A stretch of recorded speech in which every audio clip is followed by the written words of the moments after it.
बच्चों, आपके पास सबसे पहले ये जो रैखिक समीकरण युग्म दे रखा है आपके पास, इसको आपने सरल रैखिक समीकरण में बदलना है। सरल रैखिक समीकरण means a into x plus b into y plus c is equal to 0। वहाँ पे एक्स और वाई क्या है, गुना में है। a into x plus b into y plus c is equal to 0। तो यहाँ पर आपके पास देखिए चर आपके पास एक्स और वाई का बटे में है। तो सबसे पहला काम क्या है, इन रैखिक समीकरणों को आपने सरल रैखिक समीकरण में बदलना है। तो समीकरण नंबर 1 को लिख सकते हैं हम 2 बटा स्क्वायर रूट एक्स को लिख सकती हूँ मैं 2 गुना 1 बाय स्क्वायर रूट एक्स। तो 2 गुना 1 2 बटा स्क्वायर रूट एक्स आ जाएगा। इसी तरह से प्लस 3 बटा स्क्वायर रूट वाई को लिख सकती हूँ मैं 3 गुना 1 बाय स्क्वायर रूट वाई बराबर 2। तो ये आ गया समीकरण नंबर 1। इसी तरह दूसरे समीकरण को 4 गुना 1 बाय स्क्वायर रूट एक्स।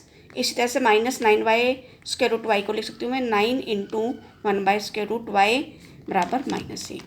तो आ गया समीकरण नंबर 2। अब यहाँ पे देखिए, यहाँ पर 1 बाय स्क्वायर रूट एक्स को मैं क्या रख दूँगी, ए पुटअप कर दूँगी और 1 बाय स्क्वायर रूट वाई को बी पुटअप कर दूँगी मैं यहाँ पर। तो हम लिखेंगे समीकरण 1 और समीकरण 2 में 1 बाय स्क्वायर रूट एक्स को ए और 1 बाय स्क्वायर रूट वाई को बी रखने पर।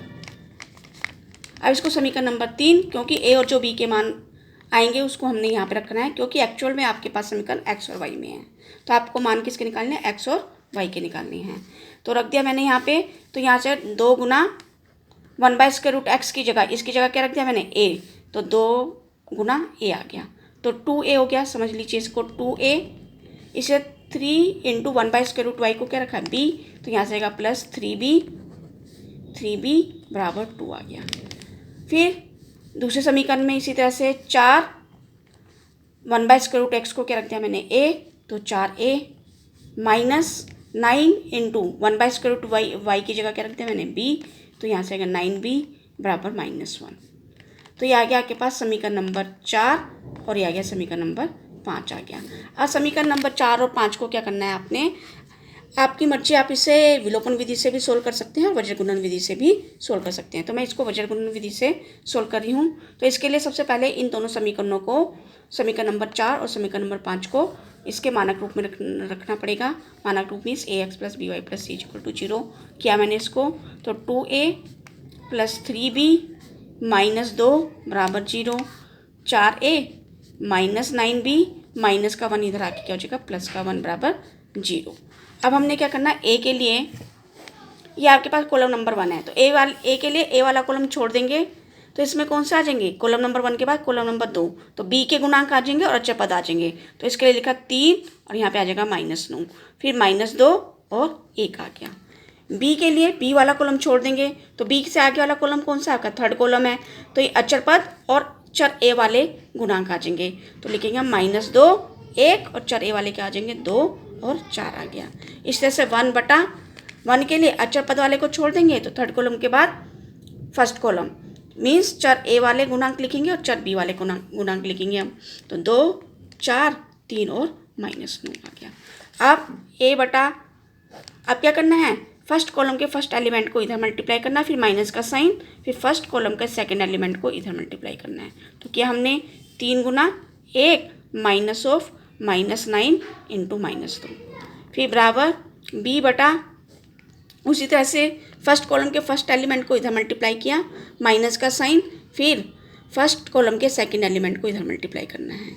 तो इसी तरह से क्या मैंने -2 इंटू 4 -2 इंटू 1, फिर बराबर 1 बटा क्या हमने, इसी तरह से फर्स्ट कॉलम के फर्स्ट एलिमेंट को इधर मल्टीप्लाई करना, फिर माइनस का साइन, फिर इसको इधर मल्टीप्लाई करना है।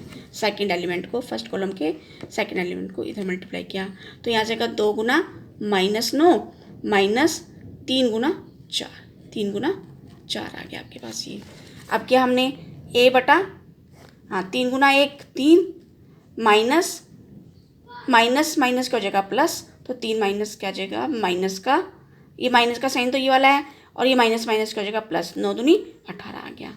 फिर इसी तरह से b बटा, यहाँ पे -2 गुना 4 माइनस का 8, फिर माइनस का साइन, 2 गुना 1 2, तो माइनस का 2।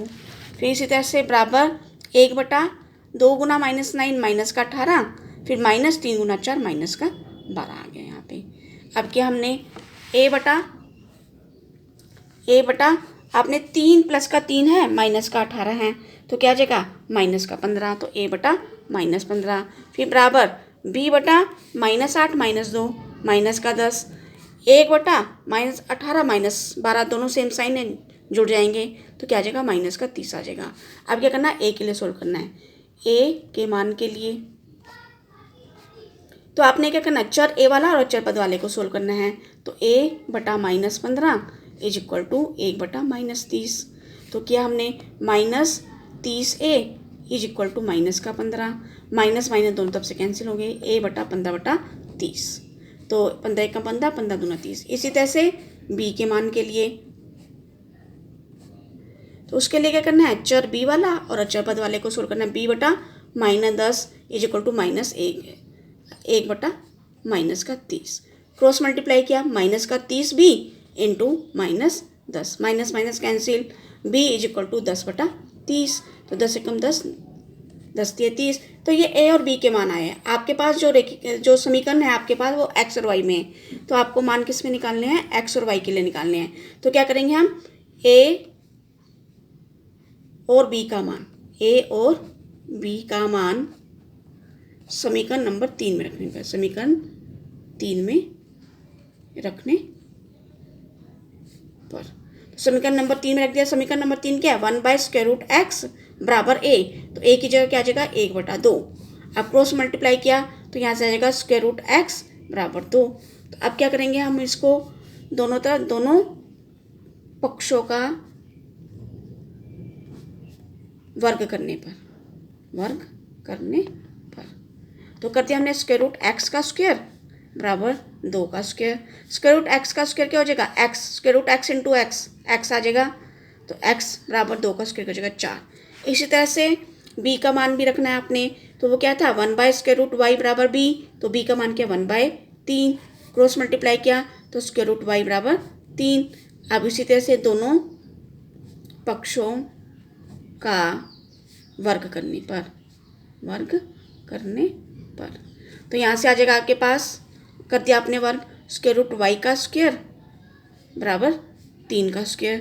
√y का square means √y into √y, तो क्या हो जाएगा आपके पास y, 3 का स्क्वायर हो जाएगा 9। तो अतः x बराबर क्या हो गया आपके पास 4 और y बराबर आपके पास आ गया 9। Thank you.